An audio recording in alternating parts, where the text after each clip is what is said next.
It's the weekly wrap with your host, broadcasting legend Bruce Wolf, and his trusty sidekick, comedian Tim Slagle. And now, without further ado, Bruce Wolf. Bruce Wolf, Tim Slagle on the weekly wrap. Now, my favorite part of the show, wherein I guess what's in Tim's background, and Tim, I'm going to say it's slam dunk here because you, of course, you and I are at the imaginary WJOB studios right now, and in right behind you in your window of view is the brand new Hammond Chicago Bears Stadium. How about that? How about Actually, that? you know what? I think they should change their name. And everyone To says what? they should be the Hammond Bears. And no, that's not really right. Because, you know, Indiana is like one of the biggest egg producing states in the country. So I think that they should change the name to the Ham and Eggs. Oh, yeah, of course. Yeah, I'll have the special. But I just we're the pioneers. We beat the Bears out to Hammond. We paved the way, and now the settlers will just run us over. But no. not, So what's in your background there? No, something that struck me even more funny. It's the Kennedy toilet. With the cocaine on it? Is that I don't the know. RFK with the Actually, RFK cocaine? And when I picked the photo, I didn't realize it was going to look like I was sitting on it the whole show. That's okay. That's okay. It's a very big toilet. I feel like a little kid again. I can swing it's my golden. legs. It looks like it's a Trump toilet, probably. But I got to say, with RFK, I don't know if we can say this word on the air, but that's some good SH that he had on that toilet. Yeah, I'll say that much. But yeah, look at that toilet, though. I wouldn't mind. I wouldn't mind sniffing coke off that toilet. Oh no, not at all. The So I mean, just to close out this Bears thing real quickly, because I mean, we tape, and then there's by the end of the day, I was thinking, there were all these rumors early in the day about the Bears moving to Indiana. They moved forward on this. There was a legislative meeting in Illinois that was canceled. All the signs pointed to that, just like all the signs have pointed over the last 3 weeks to finding Savannah Guthrie's mother. So, I'm just constantly being bamboozled and fall for everything all the time. And I thought my background photo wouldn't match the opening story, but no, it looks like I'm bearing down. There you go. Yeah. You absolutely are. But anyway, I'm still hoping, against hope, that Illinois will get it, even if it takes Governor Pritzker, a la Jim Thompson, getting on his hands and knees at the 11th hour in the legislature to lobby. And of course, the response to that is, would he ever be able to get up? Yeah, I understand that, but I don't think they're moving. No. I think it's I really think it's a bluff. The whole thing's a bluff, right? It's just a bluff. Yeah, they want a better deal. So they're saying, well, we can just go to Indiana. Look at the deal we got. Look at the deal they're willing to give us there, huh? All I got to say is, for some reason, I am now being subjected to the tweets of people who've blocked me on Twitter. This just started today or yesterday. So people who've blocked me, I'm assuming they don't want me to see their tweets because they blocked me, but I can't respond. So like Mancow Muller had one in which he said that Ditka should have run for the Senate against Obama and would have won easily. I happen to have inside sources that have told me that there's no way Ditka was going to be able to run for the Senate back then. Okay. A lot of what was on the toilet behind you would have hit the fan. That's all I can say. What? No, you got inside sources. Come on. Yeah. All right. Well, you can't just leave it there. You can't just leave it there. We'll decide if we want to. You can leave them anonymous. You can. It's been reported that. Anyway, the other thing, we'll get back to that. So I'm getting something like Rob Elgas of Channel 7, and he blocked me because I said something bad about Ron Majors a while back or something. But he said he thinks it's in the fourth quarter right now, based on his reading of what came out of the Indiana legislature.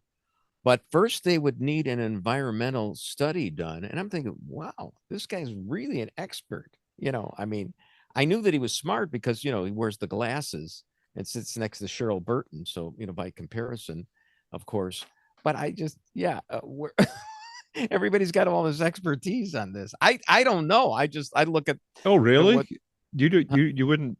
Of course, there's going to have to be an environmental study. well, yeah, but all I'm just portion saying, of the lakefront is yeah, been they've been polluting that for 125 years. I mean, yeah. that's My question is, what's the difference if they have it couldn't hurt a Bears stadium. It could not hurt the environment of Hammond. But anyway, no, I'm just interested that everybody's an expert on this, and I no, it's don't not know. that. I don't think it's. I think it's the other way. I don't think it would be that the Bear Stadium would hurt. I think it would be that it's not safe to put 100,000 people there in that area for What? Oh, because the stadium would be might actually start yeah. sinking into the land and disturb the burial ground of the Spalatro brothers. What would be the problem? No, just all the chemicals that are in the in the soil there that would be kicked up when they would dig, and there's no way that you could. And I think it's a really good idea to spend $1 billion to enrich the economy of Hammond 9 days a year. I think that is a bargain. You know how much it costs season tickets for the Bears? I think they average about 3,000 a person, a seat. I'm thinking that's what it is, and you get 9 games. So that's a lot of money for a ticket. You think that guy? I don't know how many Bears games you watch. There's this guy who wears this big Bears hat, and he's got the face paint. They always show him. They always cut away to him at the games, and I'm thinking, well, he's got good seats. He's probably conducting board meetings in that outfit all the time, because who could afford to go to a Bears game? Anyway, we got to move on, because I'd be remiss if I didn't talk about the Reverend Jesse Jackson, jibbity jibbity, jibbity jibbity, rat-a-tat-tat, as the Saturday Night Live routine went. Yeah, went from civil rights hero to shakedown artist. Oh, well, in a period of about 20 years. So look, the Amish texter reminded me, okay, that I had one of the greatest lines to Jesse Jackson. Dan Proft and I were doing the show on WLS radio, and I know I had this line, but I didn't know that I had the chutzpah to actually say it to Jesse Jackson. He says, Bruce, the absolute highlight of your career was when you were on with Dan Proft on WLS and had Jesse Jackson on and asked him if he thought 2 wrongs make a reverend right. And Jackson had a loss for words. So, I know I've said that line, but I didn't know that I'd have the chutzpah to say it to him. I think I had more testicular fortitude back then. I don't know. Was he in the studio, or I don't know that he was. He was in the studio one time. I may have said this to him on the phone, but yeah, that's what I didn't know if you said it to his face. But I did have the best interview ever of Jesse Jackson. I know that because I was on with Amy Jacobson on WIND, or the AM 560, The Answer, and I took him to task for trying to negotiate the release of someone from North Korea. I thought he might be violating the Logan Act. I did say that to him. Okay. And the other thing was that I took him to task for not organizing a boycott of the NFL draft in Chicago in the wake of the Laquan McDonald shooting. And he said to me, you can't boycott everything. But he said that so weakly. It was like he should have done it. And, when some wise ass, would be conservative talker is trying to lecture a civil rights leader about the boycotts that he should be staging, and is missing the opportunity. Yeah, I thought that was pretty good. Well, yeah, you're not going to boycott anything when there's nobody to pay. I guess not. I mean, all my kids have beer distributorships, right? What do I need? What do I need that for? Do they still have the distributorships? Who knows? Because Budweiser doesn't. It's Belgian owned now. Oh, who knows? Yeah, right. I haven't followed the money trail on that one through all the generations. So yeah, Jesse Jackson, he lived, to 84 years old. I had my moments with him. Quickly, other big person who died was, and I love how I get this news on Twitter from Mike Francesa, who's this New York sports talk show guy. But it's from him that I get the news that Robert Duvall died. That's how I get my news. Okay. Oh yeah, it's a Mike Francesa tweet, and you know that he was conservative, Duvall. I mean, he's considered like one of the greatest actors of all time, and did like about 20 great movies. I heard rumors. And he was also politically conservative. Heard the rumors. I mean, he liked Thomas Sowell. He didn't like that Spielberg, after making Schindler's List, then went and tried to buddy with Castro. So, yeah, a great life. And I once used the term when I got fired by Channel 32, which we've talked about a number of times, that my agent at the time, Joel Weissman, a good guy, was not a wartime conciliary. So I couldn't use him for the fight. That's straight out of, that's Tom Hagen right there. And we got to mention, this is from Chadwick Moore. I saw this. So everybody's talking about the Savannah Guthrie thing and her mother. And I will be fooled again, over and over, day by day. The latest thing was a pinky ring seen on the door cam through the guy's glove somehow. And that's supposedly, yeah. But here's the thing. That connects him to the Chicago outfit, right? I guess so. Yeah. So, but this Chadwick Moore, I had this whole detailed thing about how Savannah Guthrie's had a hard time at NBC. She was out for like a vocal surgery, vocal cord surgery a couple of months ago, was really worried about the ratings. I mean, you didn't have to read much between the lines to make you feel like, what, she staged this thing with her mother. I mean, I'm not saying that's kind of what you would get from that. Well, that's how those murder shows always do. They always try to distract you. You know what I mean? That's when you think you know the culprit, then all of a sudden they give the exculpatory evidence, and then the whole season 2, the second. Yeah.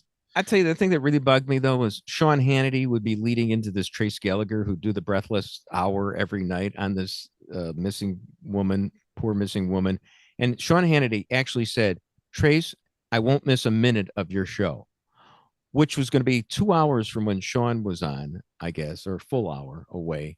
And I'm thinking it was highly unlikely that Sean Hannity was going to stick around. You never watch it, you never miss it, right? Exactly. Bruce Wolf, Tim Slagle on the Weekly Wrap.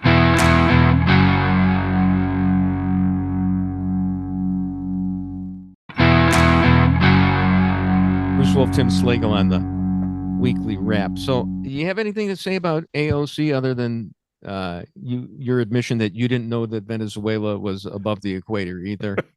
Come on. Yeah. No, I knew it was.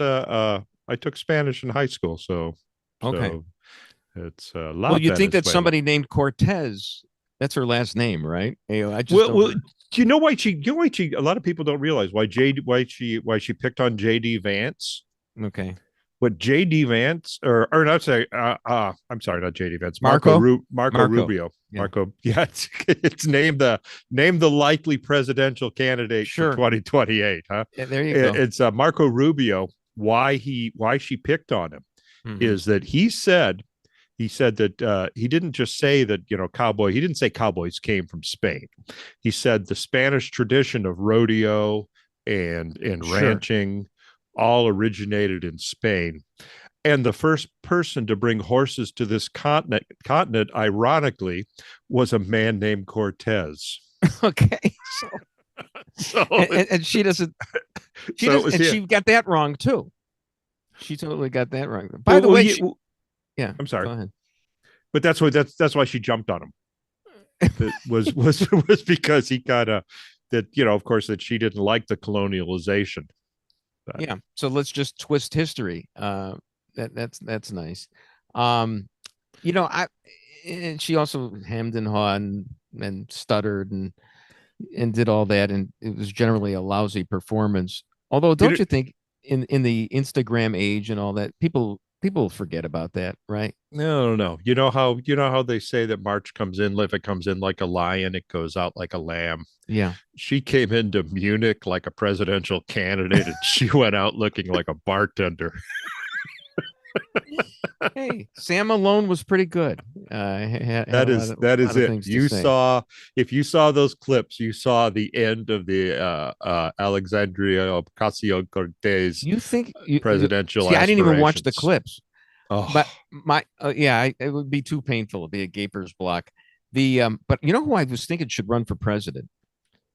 Somebody who's very articulate. Have you noticed this Olympian named Eileen Gu? She's Chinese American, very pretty, great Olympic athlete, and she's a commie and has sold out. Okay, and she was asked about like I don't know how you pronounce the Uyghur Muslims, the ethnic cleansing that's going on. Her answer about that was just so articulate, and I mean, it was total BS. Don't get me wrong, but she was basically saying, I don't really know. I've got to study this for a long time. It reminded me of the First Family album, which I listened to when I was a little kid, Vaughn Meter doing the impersonation of JFK. They asked him, what's going on in the Belgian Congo? And he says, I sent somebody there, an envoy. I haven't even gotten a postcard back. It was JFK. But this is her answer was, let's fill the blue book up with garbage. But if you don't hem and haw, you can get away with it, and that's all that AOC needed to do. But she couldn't do it. So I'm saying, Eileen Gu, when you do that do like you do, yeah. What she should have said was, "When did you people start liking Muslims?" Exactly. Is that a picture of Eileen Gu? Is that yes, Chris? Yeah. Well, because I didn't know she was blonde. Does she change with the seasons? I guess, but yeah. She has at least a little blonde hair. Yeah. Anyway, did you happen to watch Marco Rubio's speech? I saw a clip of it, and to me it was like, yeah, I mean, to me it sounds like what any decent normal politician would say. You don't wrap Europe over the head like Trump or JD Vance would do. You'd say, we're Western civilization, we're all in this together. Read between the lines. We don't want to be overrun by Muslims who want to kill us and take over the culture. And we should fight the enemy. And you pay a little bit more. That's it was. It sounded good to me. How did it sound to you? Oh man, it was. I watched the whole thing, and like I suspected, he read most of it. Yeah.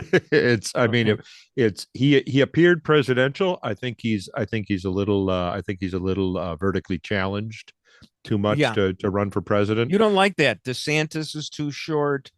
I'm saying that the American public will not go. We've had I think our presidents have height above normal Americans. Yeah. When you think the average Civil War soldier was like 5'4".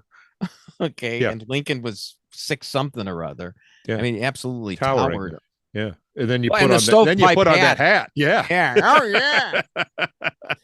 So that's about a size too small, so it sits up even higher. But it's Marco appeared really. It was really presidential. Is what it was. But like I said, I don't think he'll ever win. I think JD Vance needs to hire his speechwriter. Michael Dukakis was a good president for two. Oh, wait a minute. No, he wasn't. Yeah. That pith helmet really screwed him up. All right. Speaking of JD Vance, so John Root had this tweet. Apparently, this former local sportscastress, Sarah Spain, who used to be with ESPN, she was sitting near JD Vance and his kid at the Olympics. And all JD Vance was doing was sitting there with his kid. And the Sarah Spain took a picture of him and said, he's a demon. And she got absolutely sick watching him. And she felt like she needed to get out of there. And that's not his kid. That's just his dinner this evening. So, And, I'm saying the pain that's feigned falls plainly on Sarah Spain. But that's her 15 minutes again. If she had it before, reprisal. Yeah, I mean, it's one thing. I don't even like JD Vance very much, but she somehow elevated him to a sympathetic character. The guy was just trying to watch the Olympics. Well, I've noticed one thing. If I've noticed one thing from watching movies, especially about selling your soul, is that Satan always wears eyeliner. Okay, there you go. Oh, all right. And meantime, have you noticed this? Let's get into some serious political analysis. President Obama, Hillary Clinton, they're trying to Rahm, of course, they're trying to tack toward the center because they know that AOC and Mamdani have all the energy of the party.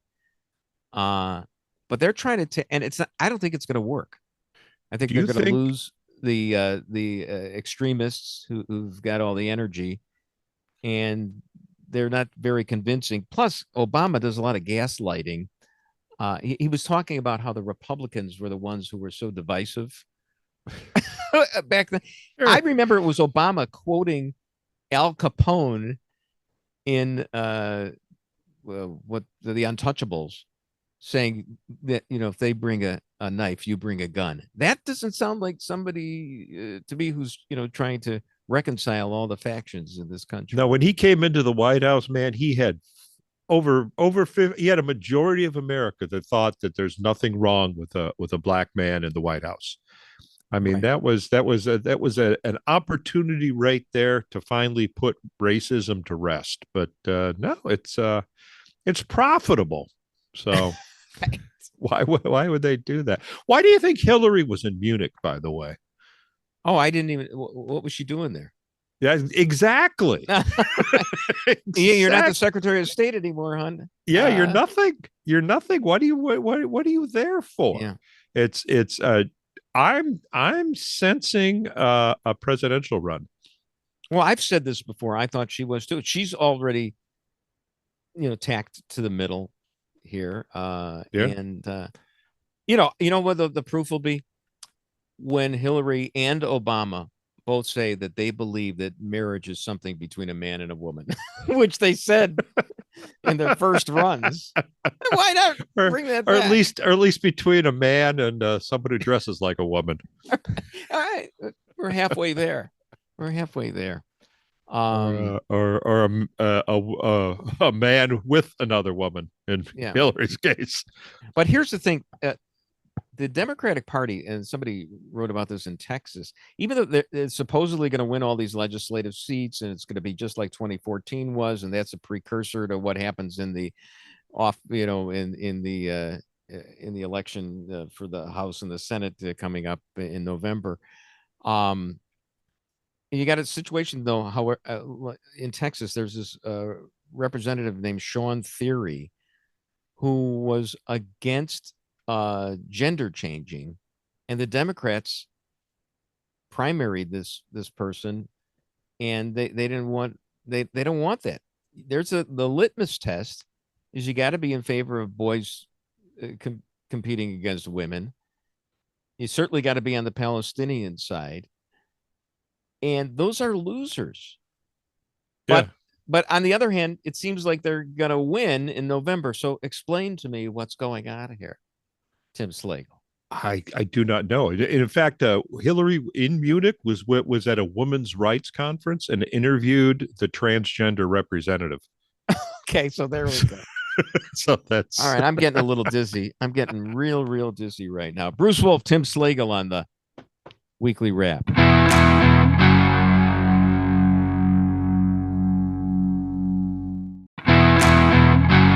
Bruce Wolf, Tim Slagle on the Weekly Wrap. I just want to tell you guys, and to all our network affiliates right now, that I may get a business call in the next half hour.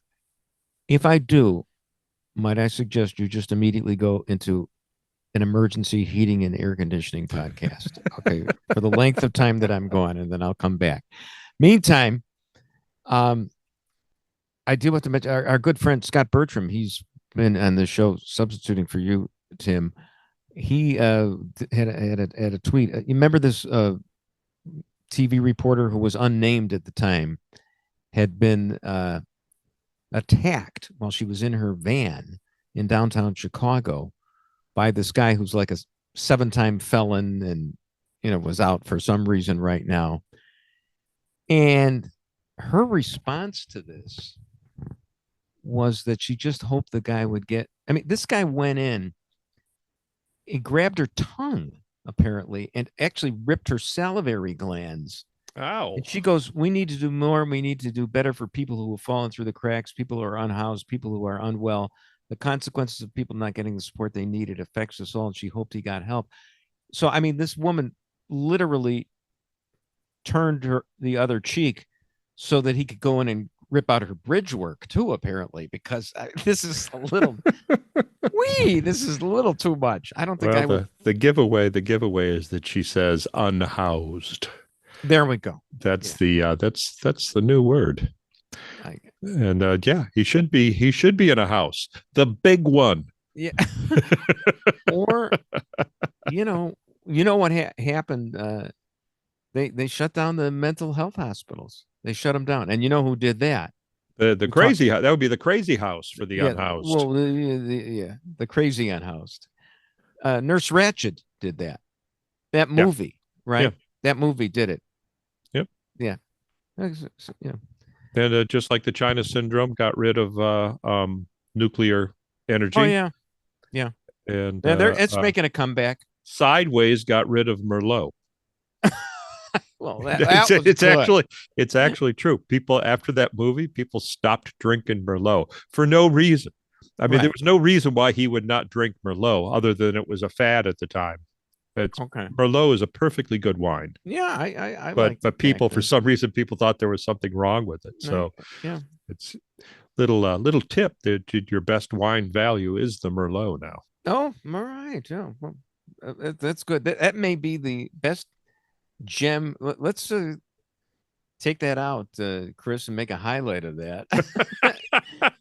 That may be our best sales point. So this guy Abe Greenwald from Commentary Magazine, he had a pretty funny column. It was about in the midst of all the Epstein hubbub and the guilt by association, and some of it I guess is merited. Noam Chomsky, chomp chomp. But the prince just got arrested. Oh, really? You did not see that? When was we're that? A news show? We're the breaking news, and you don't even know. We're a news show now. Well, somebody. I thought we were filler between comments about heating and air conditioning. Okay. Yeah. Prince Andrew was arrested for his activities. Oh, okay. All right. Which is kind of weird. Andrew arrested and held for hours on suspicion of misconduct. Held for hours. Okay. Which ironically is the same thing he did to the little girl. Okay. All right. So, anyway, this Abe Greenwald had this. A lot of people are being connected up with Epstein, fair or unfair. But he said, hey, we've got Snoop Dogg being celebrated at the Olympics now. Do you realize he's like the ombudsman or the comic relief or something like at the Olympics? And Mike Tirico, genuflects to him. Snoop Dogg was a pimp, right? I mean, is that was he? I really don't know. I mean, he had all these girls for everybody and treated them like and called them hoes. I was just, but it's fine. It's fine. By the way, I'm thinking Tirico, always looking for a way to rip him because he's actually really good. So I'm just trying to find something. But, he could use losing like about 40 pounds and then he could host the Ozempics.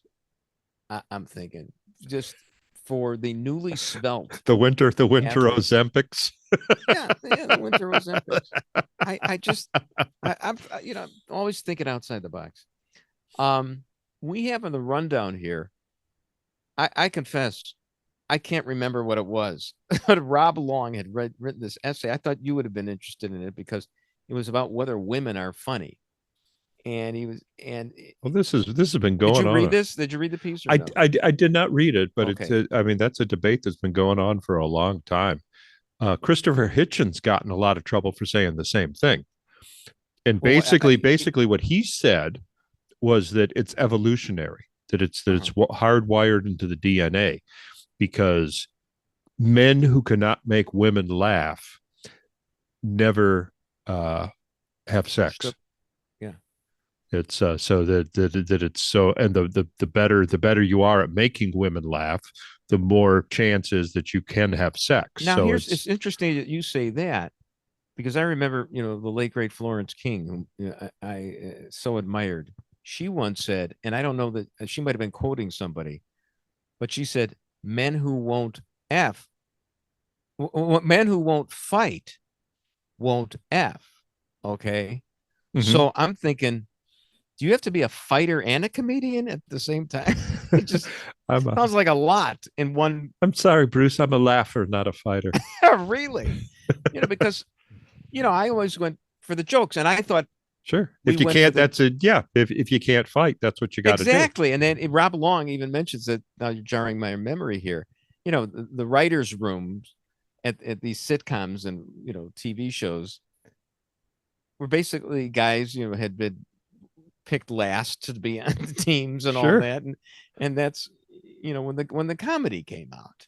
So I don't know how you reconcile the two, being both a fighter and a comedian. I mean, have you ever seen, like, there was this guy, Ryan Dempster, pitcher on the Cubs, and he was a really good pitcher for the Cubs.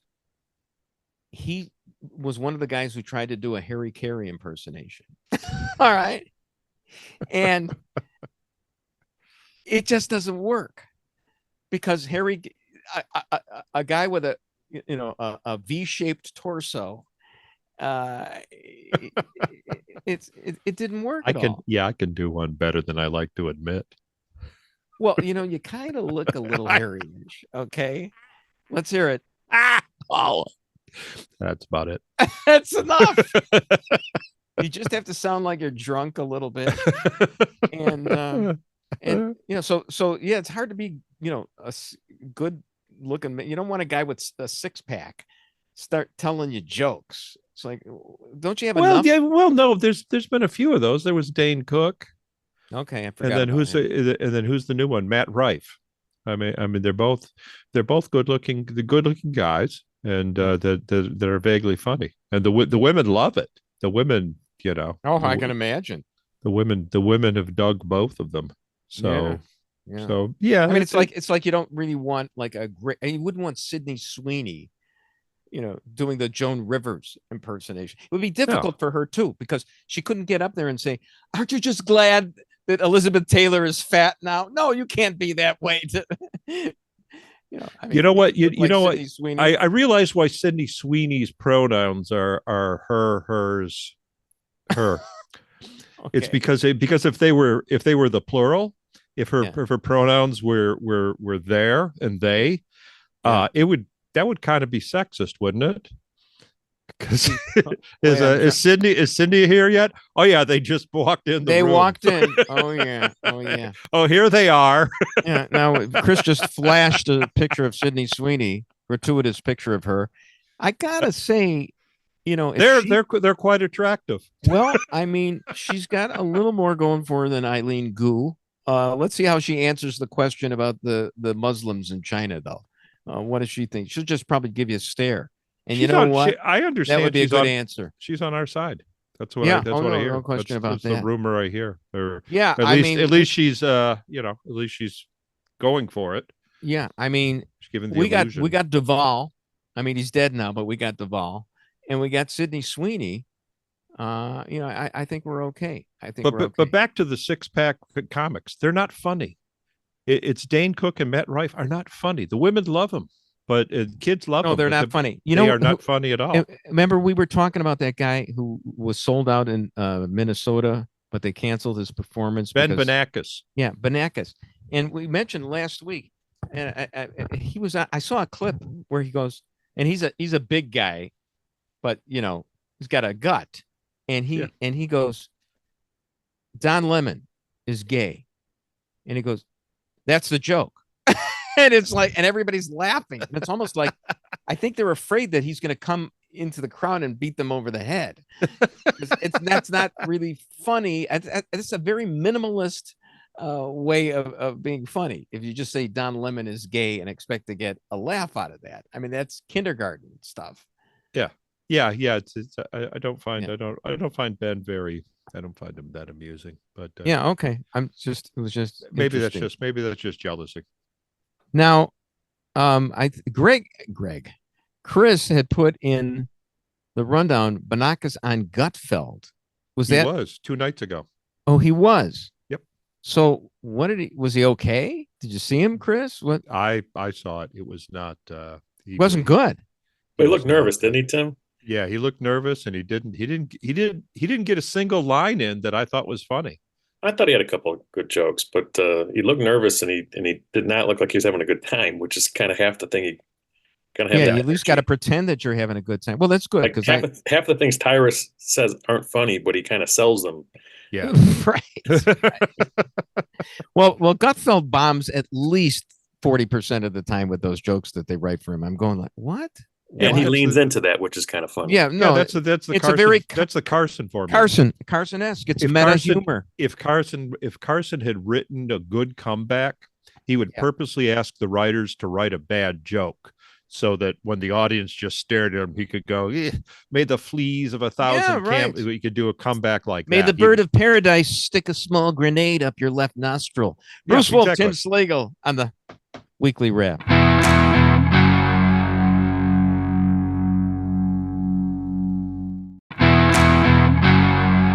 Bruce Wolf, Tim Slagle on the Weekly Wrap. So, you know what? We may be over. I'm not sure, Chris, because my watch stopped.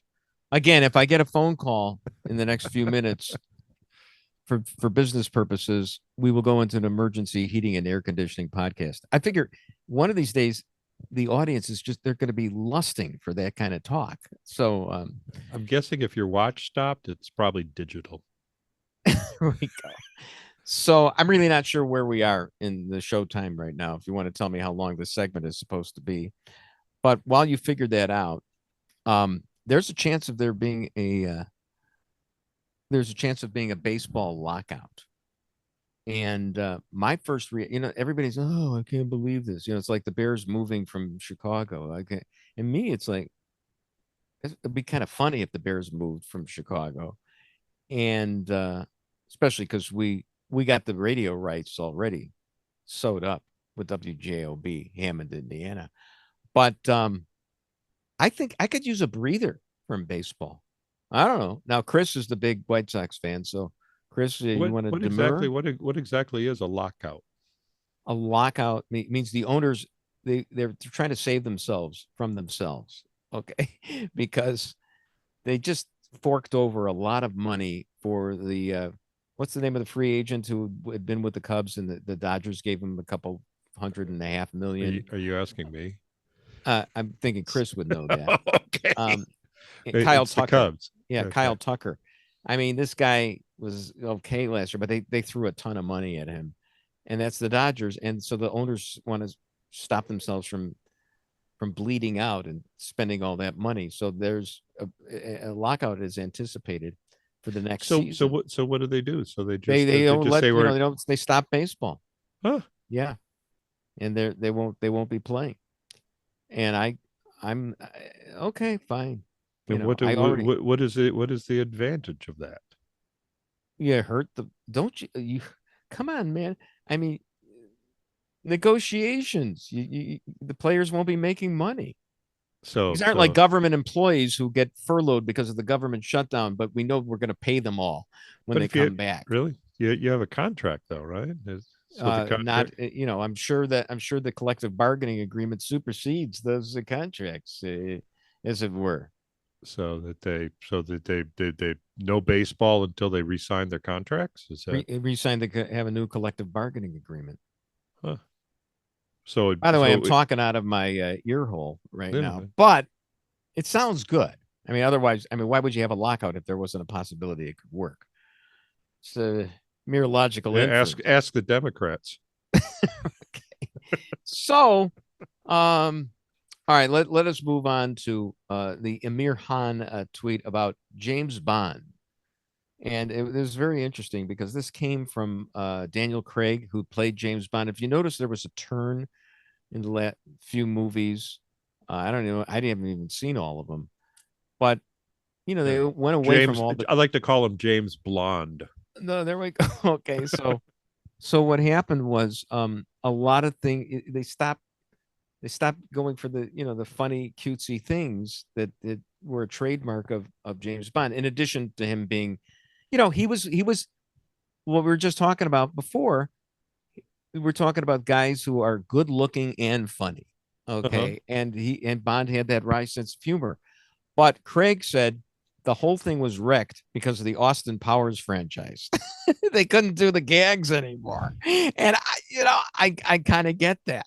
I think Dr. Evil won through mockery of the Bond franchise. I love that. That's how you get the devil. That's how you get the devil, Screw Tape. The devil can't stand. It's not a death ray, it's a mocker ray. Yeah. That's how you get it. So it's just interesting. That's a really good point, but it also, it does seem that there's been, a lack of humor lately, and especially a lot of the Bond humor was sexist, right? Of course, and it's you can't do that anymore. You can't, Bond has to be a sensitive guy now. He can't. The movie I wanted them to make, where Bond inadvertently falls in love with his own mother and has sex with her, and would have called it Oedipusy. And but all right, that was my. Can you say that on the radio? I think you have to. Absolutely have to. So in any event, when you were a kid, did you ever play those hockey games? With the little players, the plastic or metal players. Yeah, you played those. Yeah, they had them in arcades and whatever. They had home versions of them.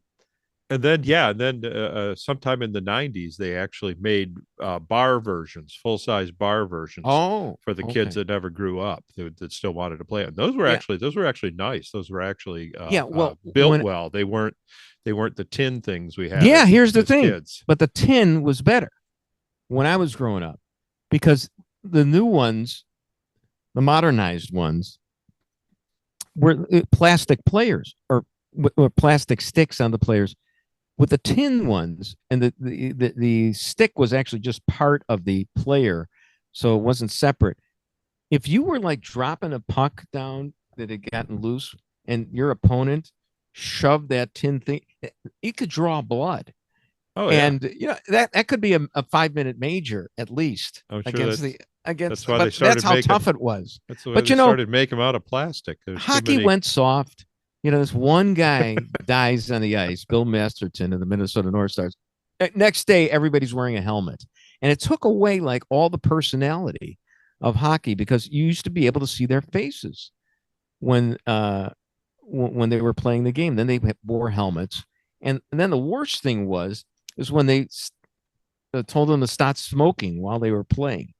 Bob Pulford, later became the Hawks general manager, was a coach, then general manager, was a great player with the Toronto Maple Leafs. And I remember seeing him at the Chicago Stadium, and he would be squaring off in a face-off with Stan Mikita. They'd be bent over for the face-off, and Pulford would have a cigarette dangling from his lips, and he'd try to let the ash at the end of the cigarette drop to the ice before the puck did. And, Mikita became so mesmerized by that, he'd lose all his face-offs to Pulford. That's how rough that game was. I mean, they were smoking while they were playing with no helmets. Wow. That was hockey. That was really hockey. That was more Canadian. That was much more Canadian then. So, they make them wear helmets in rodeo now too. Oh my goodness. Yeah. I mean, what's the point? Yeah. It's the world has gone soft. Is everybody in the running of the bulls in Pamplona? Are they now required to wear helmets too? Maybe the bulls have to wear helmets as well. I mean, oh, gee whiz. Yeah. Horn guards. They have to have rubber horn guards on. So, I'd be remiss if I didn't mention that a couple of days ago was the 60th anniversary of the day we got our first color television, 27-inch Magnavox. Now, I don't know, did you grow up with color TV or did you make the transition from black and white? We didn't even have UHF. We still had a Stromberg Carlson well into the 70s. I don't even know what that is. Yeah. But was it color or black and white? The black and white was when did you get a color television? 1971, I think. Well, was it a revelation for you? Oh gosh, yeah. Yeah. First time I saw Wizard of Oz, of course.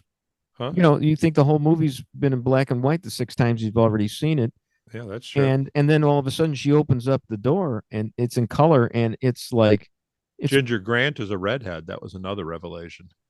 Did not know Ginger Grant was a redhead. Yeah. Did that change your mind on which one you preferred? Always Mary Ann. See, I was a ginger guy, and we've talked about this before. But then in the 21st century, the version of Ginger and Mary Ann, of course, were on Modern Family, Sofia Vergara and Julie Bowen. And I preferred the Mary Ann version, which was Julie Bowen in Modern Family. But I was a ginger guy earlier. I don't know if that's because I became more mature or even actually more superficial. What happened to me, and this really kind of scared me. I saw Natalie Schaefer, a picture of Natalie Schaefer popped up in my Facebook feed, and I said, she's kind of good looking. Really? Yeah. Well, yeah, now, yeah. I mean, your standards totally change. Chris put on a message there. This is because Bruce considers himself an aristocrat. Oh. What does that have to do with my preference? I'm trying to understand that. Well, Ginger was the highfalutin one, and Mary Ann was the.